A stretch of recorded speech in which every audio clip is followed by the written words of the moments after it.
السلام علیکم۔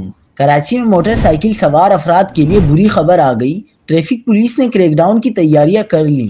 اب چالان نہیں ہوگا بلکہ بائک ہی ضبط کر لی جائے گی۔ کیا آپ حالات حاضرہ سے آگاہی حاصل کرنا چاہتے ہیں؟ خبر کے پیچھے چھپے اصل حقائق جاننا چاہتے ہیں تو ابھی سبسکرائب کیجئے جلمل پاکستان کو اور ساتھ ہی گھنٹی کے نشان پر کلک کر دیں۔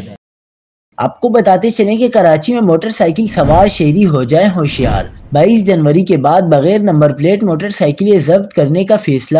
ٹریفک پولیس کراچی نے موٹر سائیکل چلانے والے شہریوں کو خبردار کیا ہے کہ شہر میں 22 جنوری کے بعد موٹر سائیکلوں پر آگے اور پیچھے نمبر پلیٹ نہ ہونے کی صورت میں چالان نہیں ہوگا بلکہ موٹر سائیکل ہی ضبط کر لی جائیں گی۔ ذرائع کے مطابق کراچی میں قانون کی خلاف ورزی کرنے والے موٹر سائیکل سوار شہریوں کے لیے ٹریفک پولیس نے ایک اور مہم کا اعلان کر دیا، جس کے تحت موٹر سائیکل جن کے آگے اور پیچھے نمبر پلیٹ آویزاں نہیں ہوگی، انہیں آئندہ 8 دنوں تک 520 روپے کے چالان کا سامنا کرنا پڑے گا۔